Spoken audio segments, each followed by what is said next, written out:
Buenas tardes, profesor. El día de hoy el grupo número 10, conformado por Alcántara, Reyes, Sánchez, Solís, Tapia y quienes habla Lee, vamos a presentar el tema de la semana de validez y confiabilidad en investigación experimental. Antes que nada me gustaría comenzar con una pregunta interesante para abrir el tema. ¿Alguna vez se han preguntado cómo los investigadores pueden estar seguros de que los resultados que se obtienen son realmente correctos y no producto de errores, casualidades o factores externos? Imaginemos que una investigación concluye en que una terapia reduce la ansiedad. ¿Cómo sabemos realmente que fue la terapia la que produjo el cambio y no otro factor? ¿Y cómo sabemos que si lo repetimos el estudio vamos a obtener los mismos resultados? Este tipo de interrogantes nos llevan a dos conceptos fundamentales dentro de la investigación científica: la validez y confiabilidad. Es así como el día de hoy expondremos con mayor profundidad este tema, comprendiendo su importancia, los factores que pueden afectarlo, influir y el papel que desempeña en la investigación experimental. Introduzcámonos un poco más al tema de la validez y la confiabilidad. La validez y la confiabilidad son criterios indispensables para garantizar la calidad de una investigación. Por un lado, la validez nos permite determinar si realmente estamos midiendo aquello que pretendemos medir, es decir, si el instrumento utilizado evalúa correctamente el fenómeno que se quiere estudiar. Y por otro lado, se tiene la confiabilidad, que se refiere a la consistencia de los resultados obtenidos. Esto significa, o en otras palabras, que si aplicamos nuevamente el instrumento en condiciones similares, deberíamos obtener resultados iguales o muy parecidos, y no totalmente opuestos o raros. En conjunto, ambos conceptos permiten que las conclusiones de una investigación sean precisas, creíbles y útiles para la comunidad científica y los estudiantes. Es importante comprender dos conceptos instrumentales fundamentales: la validez y la confiabilidad. La validez se refiere a que también un instrumento mide lo que realmente quiere medir. Por ejemplo, si una prueba está hecha para evaluar la inteligencia, debe medir la inteligencia y no otra habilidad diferente. Por otro lado, la confiabilidad se refiere a que los resultados sean más estables. Ahora, esto quiere decir que si usamos el mismo instrumento varias veces en situaciones muy parecidas, los resultados deberían ser iguales o muy similares. Ahora bien, en la psicología experimental estos conceptos tienen una gran importancia. Como podemos observar en el primer punto, la validez interna permite comprobar que los cambios observados se deben realmente al tratamiento o estímulo aplicado, mientras que la validez externa permite generalizar los resultados a otras personas o incluso poblaciones.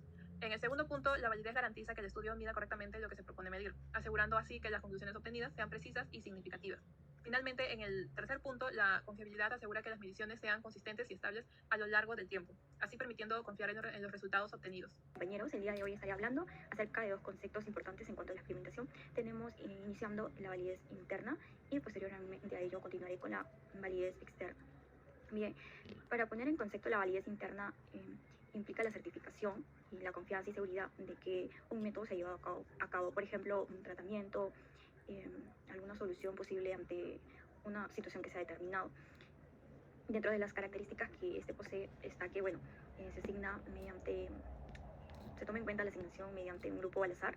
Dentro de ellos, este grupo tiene que tener bastante similitud, por ejemplo, en cuanto a la edad, el mismo género, el tipo de nivel de educación, socioeconómico, contexto familiar, entre otros aspectos. La validez interna es muy importante, ya que permite poder confiar de que dicha terapia, dicho método ha podido resultar fiable, ha podido ser de gran utilidad en cuanto a la experimentación. Bien, y en cuanto a la validez externa, por otro lado, suele enfocarse en resultados mucho más generales. Quiere decir que no solamente habla de una población específica, sino que trata de generalizar el total de ellas. El control y la validez. Para que un experimento sea confiable, debes cuidar el control y la validez interna. Si quieres saber si un tratamiento, técnica o estímulo realmente causó un cambiante, necesitas comparar al menos dos grupos y hacer que esos grupos sean iguales en todo, excepto en la variable que tú manipulas. Varios grupos de comparación, dos mínimo, necesitas como mínimo un grupo experimental y un grupo de control.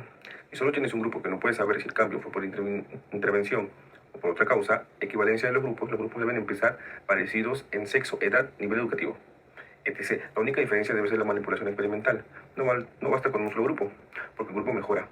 No sabes si fue por el tratamiento, por el paso del tiempo o por otro evento externo. La equivalencia inicial se logra asignando sujetos al azar.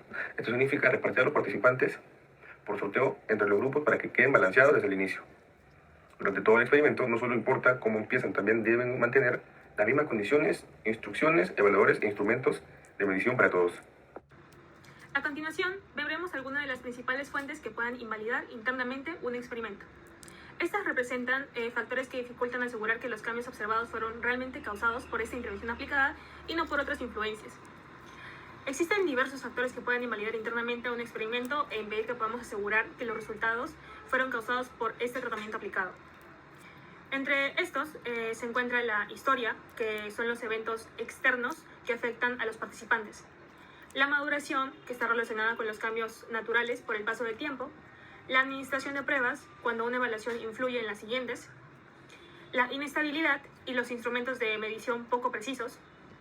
La regresión estadística, la selección de grupos no equivalentes y la mortalidad experimental, que es cuando algunos participantes abandonan el estudio. Por ello, es importante controlar estas variables para garantizar resultados válidos y confiables. Con el diseño experimental, cuando ya tengamos las hipótesis, estas necesitan un plan para ser comprobadas.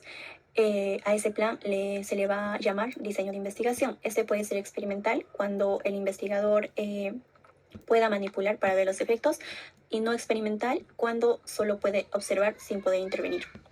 Para entender mejor qué es un experimento, es un método de investigación en el que el investigador manipula la variable para ver si esta produce cambios en la otra. Todo esto con el objetivo de comprobar la relación de causa y efecto. Para ello, se comparan un grupo experimental y un grupo de control, asignando a los participantes de forma aleatoria en los grupos para que los grupos sean equivalentes. Bueno, ¿qué es un grupo experimental? Un grupo experimental es el grupo de participantes que reciben el tratamiento, ¿no? Estímulo o intervención que el investigador desea evaluar. Por su parte, el grupo de control es el grupo que no va a recibir el tratamiento. Esto nos sirve como referencia para determinar si los cambios observados se deben realmente a la intervención que hemos dado, ¿no?, en el grupo experimental, que se ha aplicado. En cuanto a la asignación al azar, es el procedimiento mediante el cual los participantes van a ser distribuidos en los grupos de forma aleatoria, todo esto con la finalidad de reducir sesgos y aumentar la validez del estudio. ¿Cómo saber si el estímulo afectó? Se van a determinar comprobando los resultados obtenidos por los grupos después de la intervención. En conclusión, el diseño experimental vendría a ser el plan estructurado que organiza todo el proceso de investigación para comprobar si una variable independiente produce cambios en una variable dependiente. Esto incluye la manipulación de variables, la formación de grupos, como había mencionado anteriormente, y los procedimientos de medición. En cuanto a la simbología en el diseño experimental, los investigadores suelen utilizar las letras para representar los elementos del experimento. La R, que simboliza la asignación al azar. Esto indica que los participantes fueron distribuidos aleatoriamente en los grupos de estudio.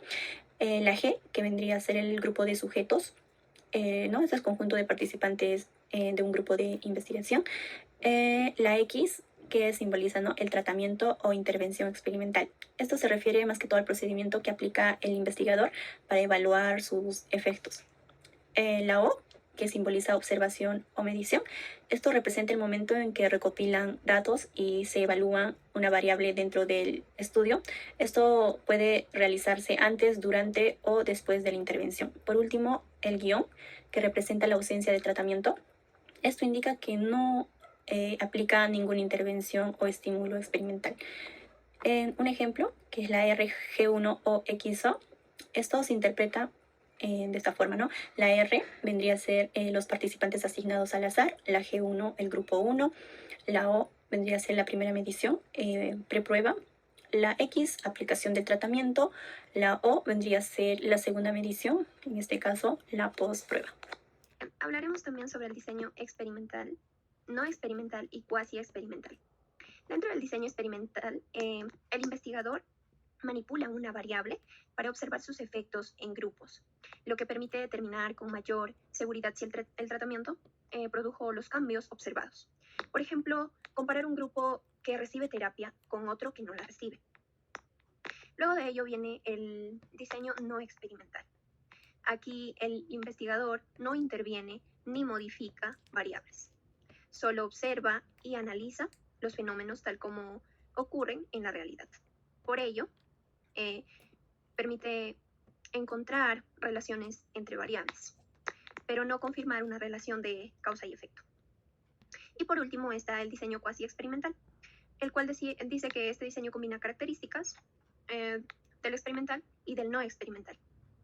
Existe también aquí una intervención no experimental, un tratamiento, pero los participantes no son asignados al azar, por eso tienen un nivel de control. La muestra probabilística y no probabilística. Primero tenemos la muestra, que es un subgrupo de población, define quiénes serán estudiados, puede ser probabilística o no probabilística.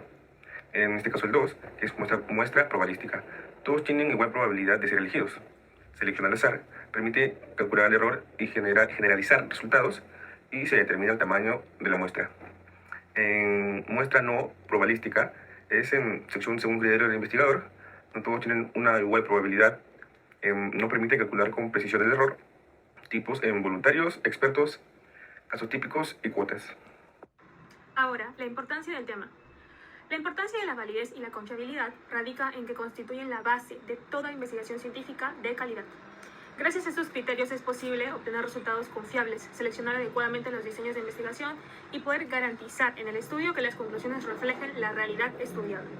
Además, permiten tomar decisiones fundamentadas en evidencia científica y fortalecen la credibilidad de los estudios realizados. En el campo de la psicología experimental, si lo vemos ya de este lado, estos conceptos son totalmente especiales porque ayudan a comprender el comportamiento humano de manera más objetiva y rigurosa y apoyan a que existan estudios mucho más confiables que ayuden a mejorar la calidad educativa. Para finalizar, podemos destacar 5 ideas principales.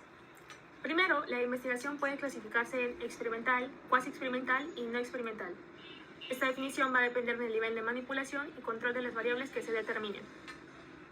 En segundo lugar, la validez interna permite confiar en que los resultados observados se deben al tratamiento aplicado y no a otros factores externos influyentes. En tercer lugar, la validez externa permite generalizar los resultados obtenidos a otras poblaciones y contextos. Luego, la selección adecuada de la muestra es fundamental para obtener resultados representativos. Y finalmente, los instrumentos de medición deben ser válidos y confiables para garantizar datos precisos, conclusiones científicas y bases sólidas. Muchas gracias por su atención.